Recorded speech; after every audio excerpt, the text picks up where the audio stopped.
It's Melissa with Practically Creative. Today we're going to learn a basic sewing block. I'm going to show you how to do it from beginning to end, including how to press your strips before you start sewing. Today's block is the 9 patch, and I know those colors are wild, but I kind of like them. Thought I would show you how to do this so that you get those perfectly matched corners like I have, and so that you get a crisp block when you're all finished. And it doesn't involve starching your block over and over again. So stick with me. Let's take a little trip and learn how to do this. Creative, I want to talk to you today a little bit about pressing. We're going to make some blocks here. I'm going to make a 9 patch. And so before I make that 9 patch, I just want to do a quick press to get any folds or wrinkles out of my fabric. I'm not sawing back and forth. I'm not saturating my fabric in starch. I usually starch my blocks after I'm done. So that's my preference. Other people like to starch before. It's up to you which way you like to do it. If you've got a really flimsy fabric, it might be nice to put some starch on it. But for what I'm doing today, this is going to work perfectly. And you notice I didn't saw the iron back and forth. I literally just pressed across my pieces. So I'm going to get my blocks or my strips together for my blocks. And the blocks I'm making are the opposite of each other. I'm going to do 2 green, 1 red, and then 2 red, 1 green. Just makes it easy for me to keep track of my 9 patches. Here we are at my sewing machine. I'm using a 2 to 2.5 stitch length. This is a Juki. It only does straight stitch. And we're going to pick up the first set of our strips, and we're going to put them together face to face. And we're going to do a 1/4 inch seam. I've matched up my edges so that I can see them. My foot has a 1/4 inch, or my sewing machine has a 1/4 inch foot on it. And I'm just going to do a straight stitch right down here. I'm not pulling, I'm letting the feed dogs do the work.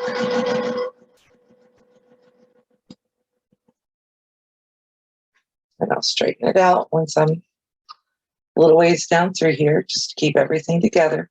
But again, still not pulling, just letting the feed dogs do what they're supposed to do. And the only thing I'm trying to make sure is that my edges stay put together over here and that I stay right along that 1/4 inch mark. Because I want it all to line up when we're done.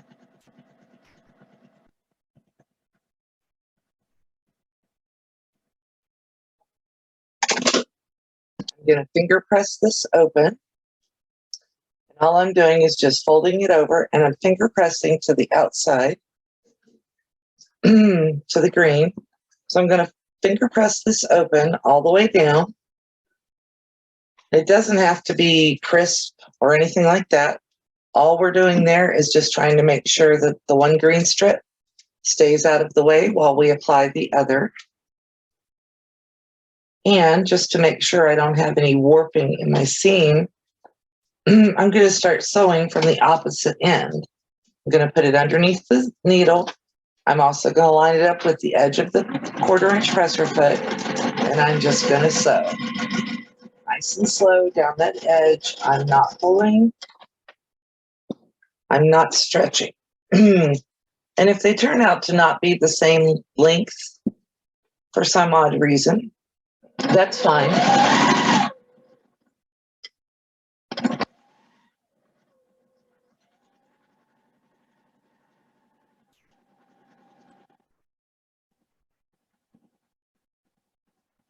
Again, not pushing, not pulling. Just letting the feed dogs run the fabric through there. This one, again, gets pressed to the outside.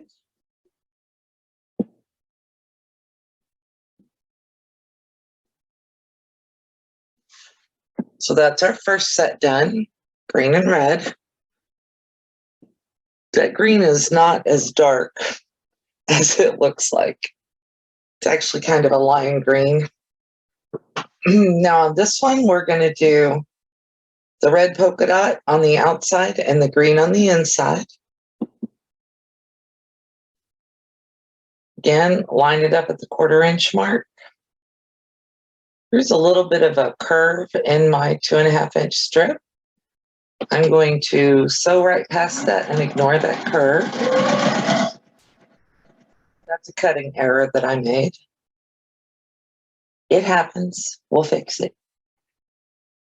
And we're going to fix it by ignoring it or sewing past it.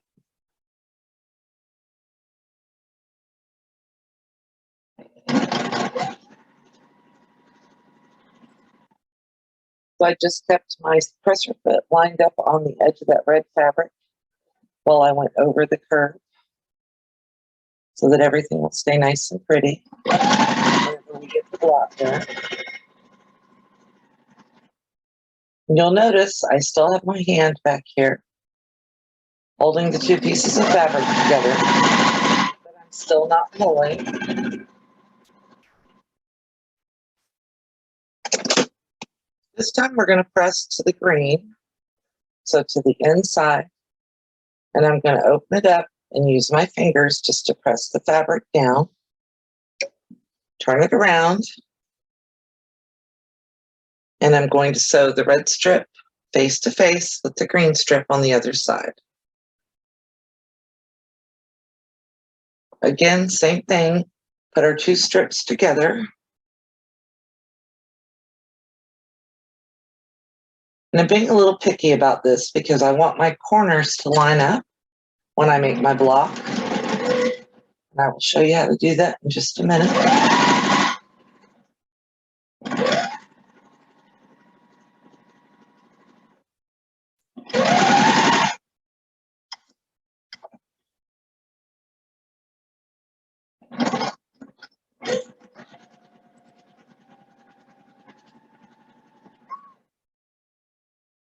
And even though it looks like it, I'm still not pushing or pulling. I'm just making sure that everything stays together. Okay, so now we have one of each set of strips sewn together. So now I'm going to come over here and I'm going to take my iron and I am just going to iron where I finger pressed before. And again, not sawing back and forth, just literally pressing it down.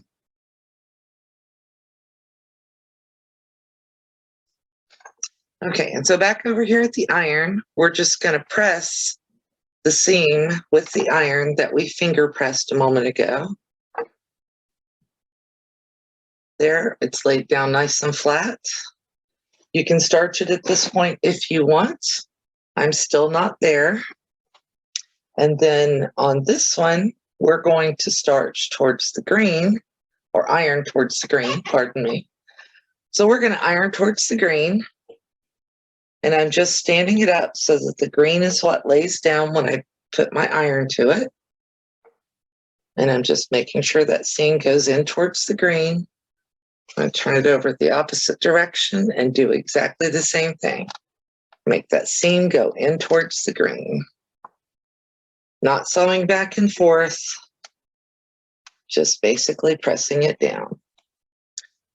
And because I want to make sure that these seams go where I want, I'm going to turn it over and I'm just going to do a quick little iron down the back. I have a cordless iron.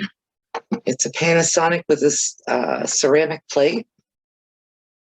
So this stays nice and warm the whole time. I'm going to look at the back side of this one now and make sure that it stays ironed down where I want it. I'm lifting up the far end just a little bit as I go to make sure that I don't end up with any little puckers or foldovers. So now we've got 2 nicely pressed pieces. And the next step we're going to do is we are going to cut. So And I'm going to cut basically at the same time. I'm going to line my first one up right here at the 1-inch mark. And then I'm going to line the second one up at the 2-inch mark. I have my Martelli rotary cutter. If you don't have one of these, this thing is awesome. And I'm going to trim off these ends. And I don't have to cut, that entire inch, but I want to make sure that I've got nice straight edges on both parts. And then I have 2.5-inch wide strips to start with before you sew them together. So when I cut my pieces here, I'm going to cut those at 2.5 inches also. And since the Martelli is working perfectly, that should just be a quick, easy cut.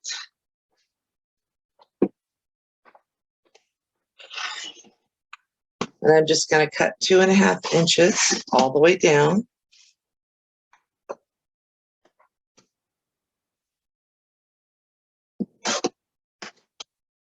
I'm not using a really long ruler. I'm just using one that's big enough for the item that I'm cutting.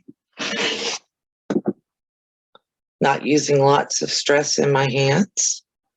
Sharp rotary cutter will cut way easier than a dull one, and you won't have to put lots of wrist pressure down. I have issues with my hands. I have arthritis. You may have that too, or some other issue that makes it difficult for you to use this traditional rotary cutter. This one works great with my particular issues. So I'm cutting 2.5 inches. And then this piece is not big enough. So I'm going to put it over there on my scrap pile. I'm going to close my cutter. And then the way these get laid out is you can do 2 different kinds of blocks here. You can do a block where, let me pull this back so you can see it on camera. You can do a block where the outside edges are the red dots, or with these same pieces, you can do a block where the outside edges are the green dots. And I have enough here to do, it looks like 3 at least.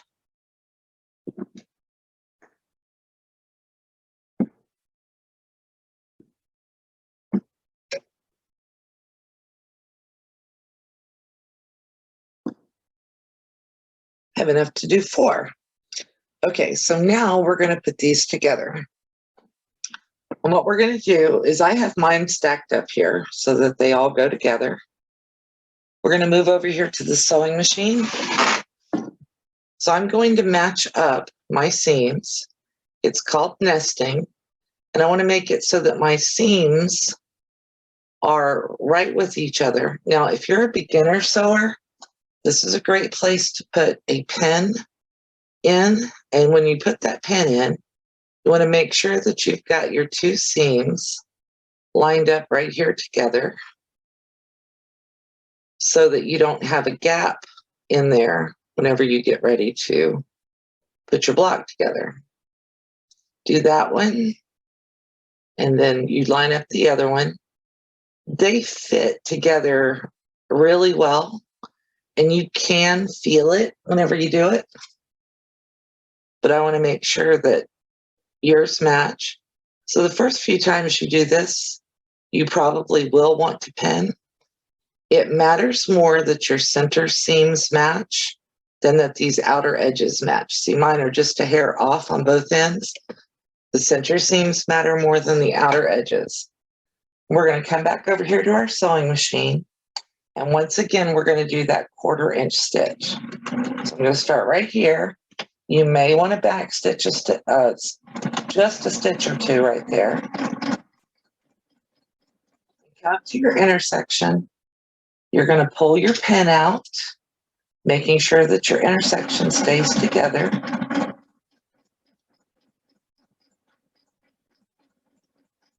Pull that second pin out. Again, make sure your intersection stays together and that your edge stays together.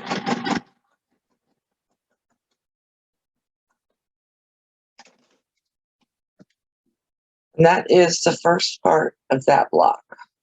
I'm going to again finger press. Now remember, I moved the other part of this over out of my way. I am going to bring it back now. And I'm going to lay it down so I can see it. Now that I've shown you how to do this with a pen, I'm going to show you how to do it without a pen. So once again, I'm putting my two items together here. I'm matching up those seams, and it's like a bookmark almost where they go together. And you can match up the seams there and there. What you want to make sure is that first seam is matched. And again, it matters more that those center seams match than that outside edge does. I don't normally backstitch. If you're new, you may want to take a backstitch there just to make sure that you stay together. And then once you cross that intersection, you're going to do the seam matching again. You get right in there, make sure the two seams hook to each other, and sew across. Again, you're going to finger press here.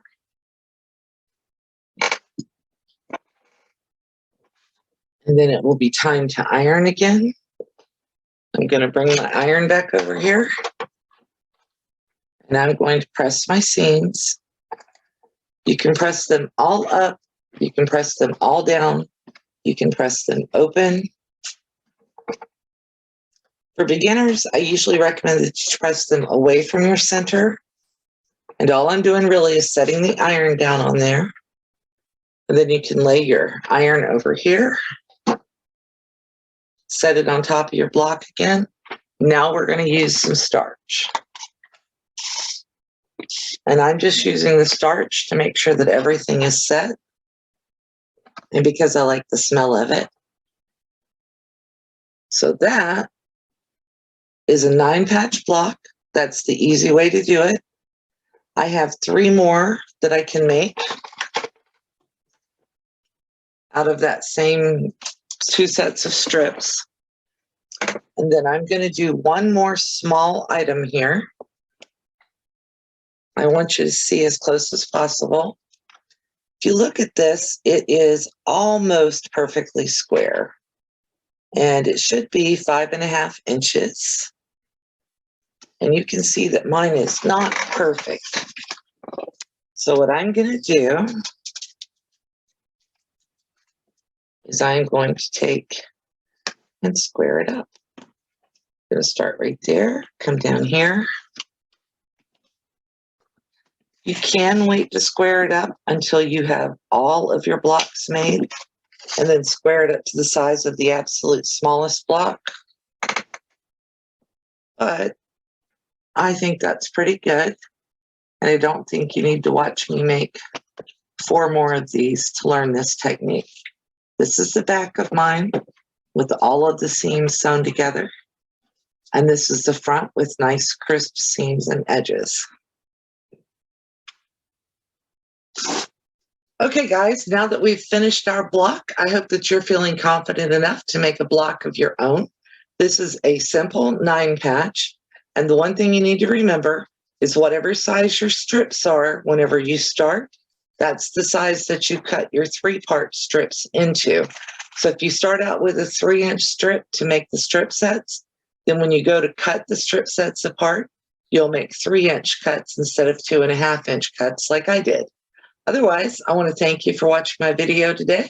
Have a great day, and I hope that you too will be practically creative. Thank you.